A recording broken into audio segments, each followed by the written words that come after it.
Tally-ho, boys and girls. Will here with Just-in-Time Prepping. Hey, the other day I was telling you I was going to do some research and get back to you on a kind of a new topic. It kind of goes with the medications video that I put out. So I did some research. It's a guide to the veterinary drugs that you can use for human consumption. I got most of my information from a guy called Kevin Hayden. I don't know if you've heard from him or not, but he's a researcher that's been prepping for some time, doing his homestead thing, and he's an ex-police officer.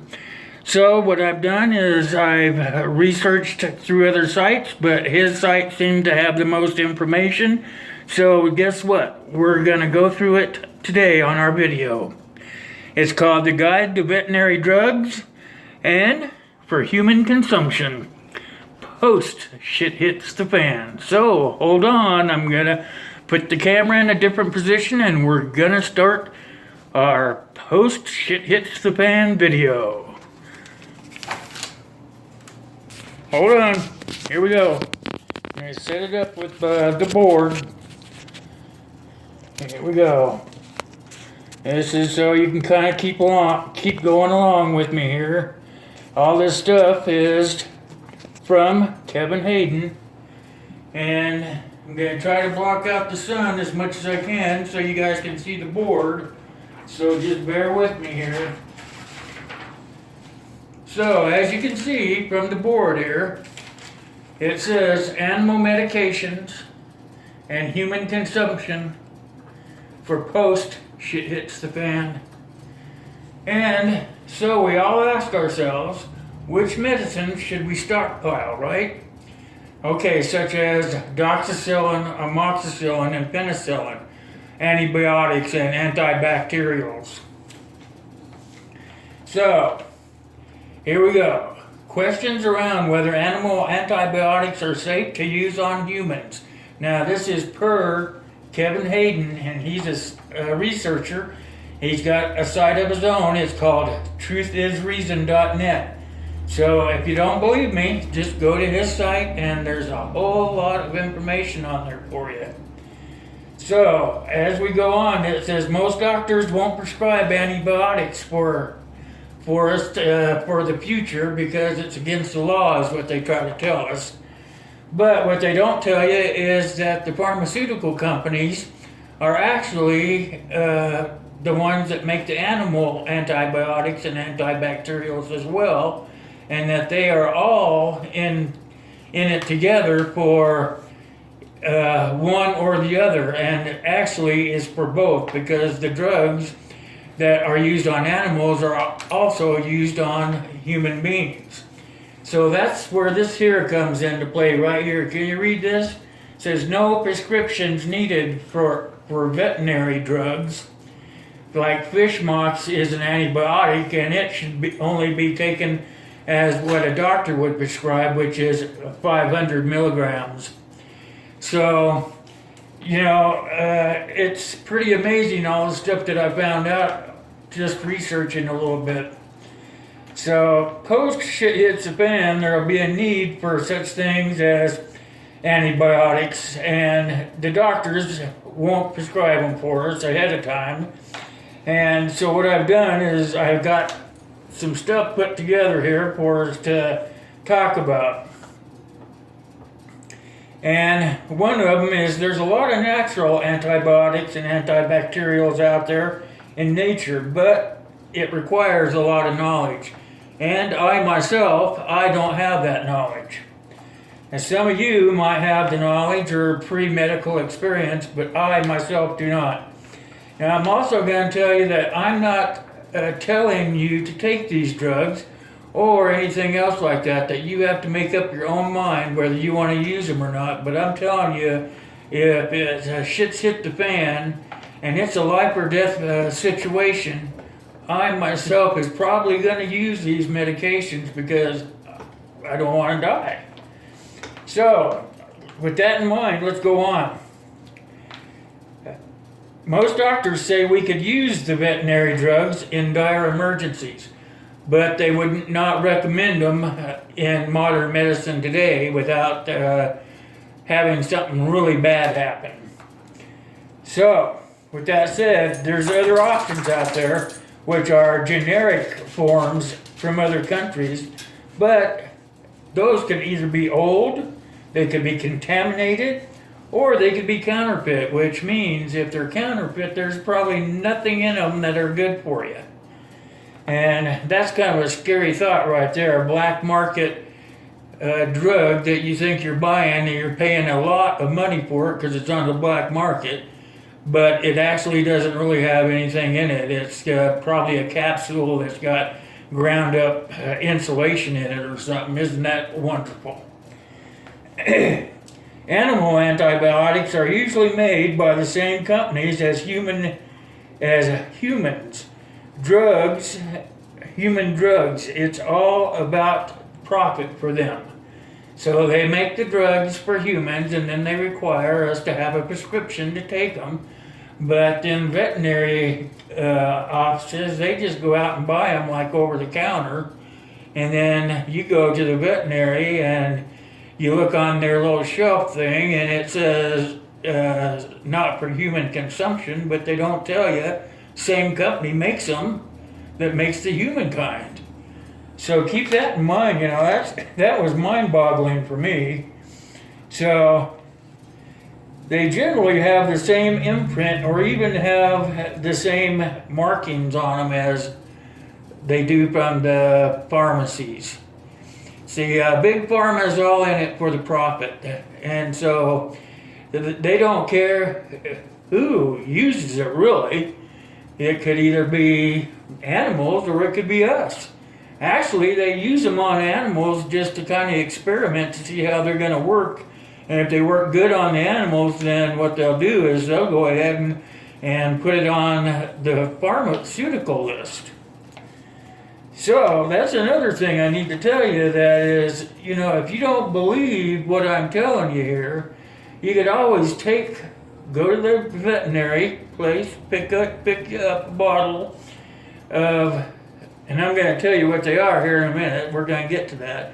Pick up the bottle, look at the capsule or the pill, and see if there isn't an imprint or a marking on there. And then you could go ahead and go to a really good pill book and look that up, and I'll bet you'll find the same thing that they use that on human beings for, an antibiotic or an antibacterial. And you're going to find out that the markings are pretty much the same.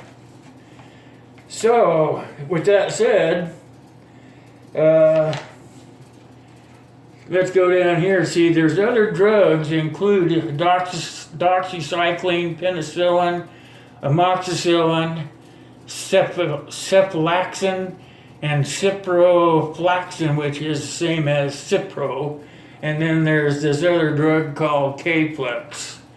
So you want to exercise caution when you're using the drugs and know if you're allergic to them or have any interactions with them, and make sure that you don't want to take anything that you're allergic to. It's the same as with the ones you get from your doctor. If you're allergic to penicillin, you don't want to take it.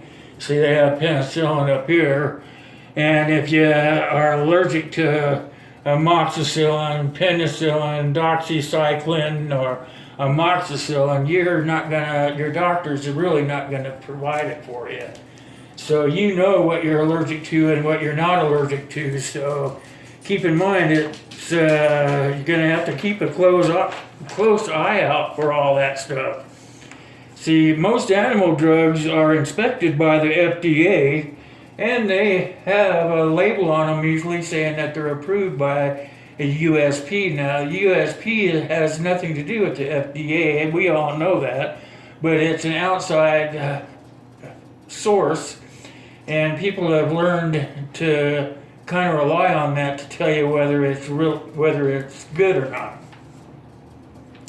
So if you feel uneasy, you can always look the medications up in a drug and pill directory, and however you want to find a good one, you don't want to buy a generic one because you want to make sure all the stuff's in there that you want. And you should always use your own judgment and make your own decisions on whether or not to use the drugs. Because you might be a little bit leery of whether you want to use them or not. And so what you want to do is research. Just go ahead and research. Shit's going to hit the fan. We're still going to have to use something.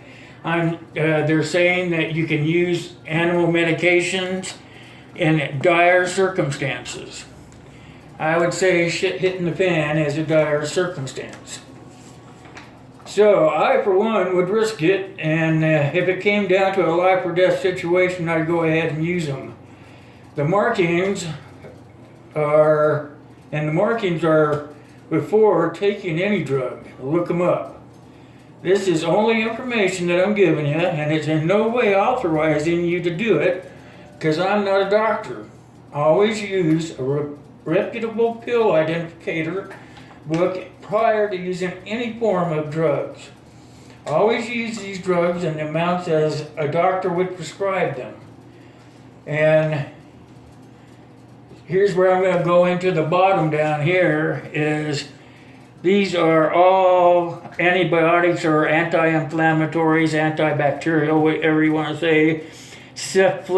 Cephalexin, you would want to get 250 milligrams of fish flexin or fish flexin forte, and that would be your cephalexin. And the doxycycline, you'd want to do 100 milligrams of bird biotic. Doesn't that sound crazy? Bird biotic, but that's the same as doxycycline. And then there's also fish mox.